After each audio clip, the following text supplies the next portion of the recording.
मैं गुणवत्तापूर्वक शिक्षा बच्चों को दिला, हम मानवीय मूल्यों पर आधारित शिक्षा बच्चों को दिला, हमने प्रयत्न प्रारंभ कर दिए। हमने बहुत सारे गालियां भी खाई है हम सब लोगों ने।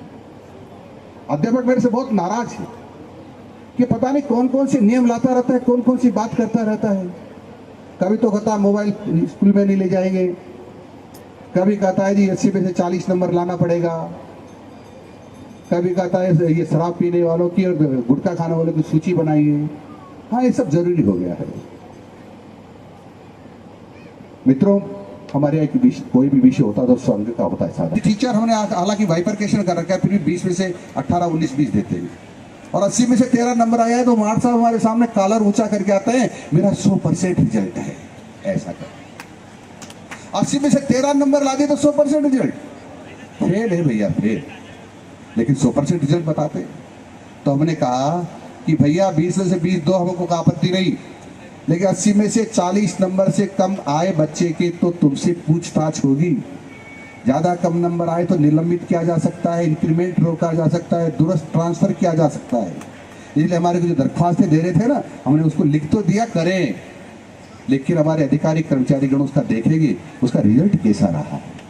यदि रिजल्ट कम रहा तो मेरे को लिख के देंगे, दिलावर जी इसका ट्रांसफर आपने लिखा जमा नहीं करना चाहिए, इसको तुरंत भेजना चाहिए, दूर भेजना चाहिए, तो उसको दूर भेजेंगे। नहीं तो सोचेंगे सतीश जी ने तो हमारी सिफारिश कर दी, कागज दे दिया है, वो काम हो जाएगा। संभव नहीं है। सोचेंगे चंद्रवीर जी ने तो कागज पकड़ा दिया, अब तो काम पक्का है। ऐसा नहीं है। यदि आपका काम ठीक नहीं होगा तो हम भी आपके लिए ठीक काम नहीं करेंगे।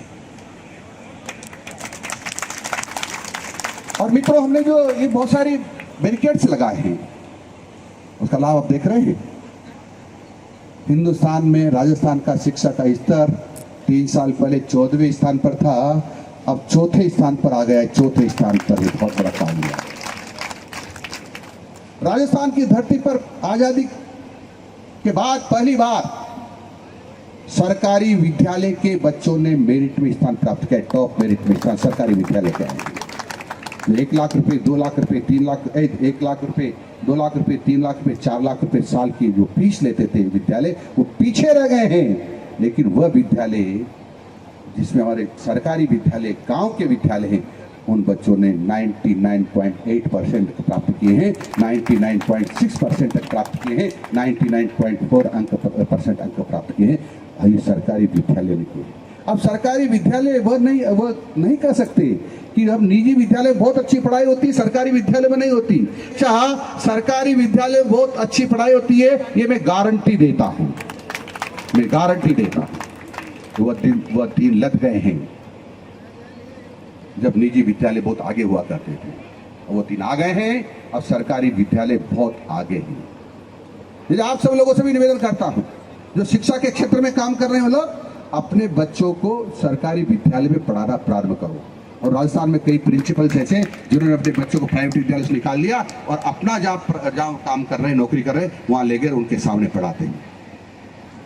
कई बार हमारे लोग जो सरकारी सेवा में वो जो शिक्षक है, वो अपने बच्चों को सरकारी प्राइवेट विद्यालय पढ़ाते हैं, समझ लेना उसको पढ़ाना नहीं आता है। जो सरकारी मास्टर है उसको पढ़ाना नहीं आता, वो फ्री की वेतन ले रहा है, इसीलिए तो अपने विद्यालय में पढ़ाना नहीं चाहता। वो ट्रेंड शिक्षकों से अपने बच्चों को नहीं पढ़ाना चाहता, अनट्रेंड से पढ़ाना चाहता है। जिसने न एसटीसी किया है न बीएड किया, उनसे पढ़ाना चाहता है। तो प्राइवेट जो सरकारी अध्यापक हैं, वो यदि निजी विद्यालय में पढ़ा रहे हैं तो मैं समझूंगा वो निकम्मापन कर रहे हैं, यानी उनको अपने बच्चों को पढ़ाना नहीं आता, फ्री की तनख्वाह ले रहे हैं। इसलिए किसी को कष्ट हो रहा हो तो आज ही अपने बच्चों को सरकारी विद्यालय में डाल दें, ताकि उस श्रेणी में उनका नाम ना आए। और मित्रों, मैं अभी कुछ दिन पहले एक सर्वे आए भारत सरकार, उनका कि देश भर में निजी विद्यालय आगे हैं सरकारी विद्यालयों से, लेकिन राजस्थान में निजी विद्यालयों से आगे है सरकारी विद्यालय। राजस्थान में केवल मात्र। ये सब आप लोगों के कारण से थोड़ा सा हमने टाइट तो किया है, अध्यापकों की गालियां तो खाई है, लेकिन हमने और शिक्षा में कुछ सुधार करने का यत्न किया है, और जिसके आप परिणाम देख रहे हैं। अब हमने कहा है, जो भी गुटखा खाता है जो शराब पीता है अध्यापक उसकी सूची बनाई है। हमने गांव वालों से भी कहा है और शिक्षकों से भी कहा है, सूची बनाइए। मेरे से पूछा गया इसका क्या करेंगे, वो बाद में बताएंगे। सूची बनाइए। हमारे सूचियां बनना प्रारंभ हो गई है। गांव वाले भी सूची बनाकर दे सकते हैं। वो मास्टर एका कर ले भाई, आपको किसी को नहीं देना, उससे काम चलने वाला नहीं। हमारे गांव वालों को भी हमने कह दिया है, तुम भी सूची बनाकर दे सकते हैं, तो पता चल जाए कौन कौन इस प्रकार का काम करते हैं। हम बच्चों को क्या सिखाना चाहते हैं? हम शराब पी करके, हम गुटखा खा के क्या सिखाना चाहते हैं? हम नशे की ओर हमारे बच्चों को ले जाना चाहते हैं? हमारे बच्चों को बर्बाद करना चाहते हैं? हमारे बच्चों की जिंदगी बर्बाद करना चाहते हैं? हम शिक्षक हैं, हम बच्चों के सामने हमने अपने आप को आदर्श के रूप में प्रस्तुत करना चाहिए। बच्चे माँ बाप को देख करके सीखते हैं, बच्चे अध्यापकों को देख करके सीखते हैं, और इसलिए हमारे परिवार में भी हमें बच्चों के सामने अपने आप को, माँ बाप को चाहिए कि आदर्श के रूप में अपने आप को प्रस्तुत करें। माँ बाप घर पर झगड़ा करते रहते तो बच्चे सोचते हैं कि क्या हो रहा है।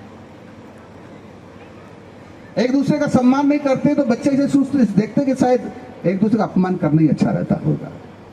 झूठ बोलते तो सोचते शायद ऐसा ही झूठ बोलना ही अच्छा रहता होगा। कोई मास्टर साहब लेट आते हैं और प्रिंसिपल साहब पूछते तुम लेट क्यों आए? तो नहीं साहब मैं तो यही था, अभी टाइम पे आ गया था। तो बच्चा देख रहा है, बोला झूठ बोलने से अपना गलती छुप जाती है, इसलिए हमको भी झूठ बोलना चाहिए।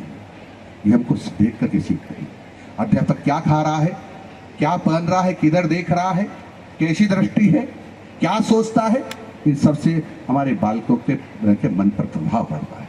इसलिए हम सब लोगों को अच्छा, हमारे बच्चों को यदि अच्छा रास्ता दिखाना है, संस्कार युक्त बनाना है, तो फिर हमको भी सावधान रहना पड़ेगा। ये हम सब लोगों को ध्यान रखना चाहिए। मित्रों, क्योंकि यहाँ जिले भर के लोग हैं, मैं पंचायत राज मंत्री भी हूँ गलती से। मैं गांव में जब देखता हूं तो गांव में गंदगी के ढेर लगे रहते हैं। मैंने मंत्री बनते ही पूछा बीडीओ साहब से, ग्राम विकास अधिकारी से, भाई गंदगी कौन क्या है, क्यों है? साहब गांव में तो गंदगी रहेगी से, वो तो गांव है, गांव में गंदगी क्यों रहेगी?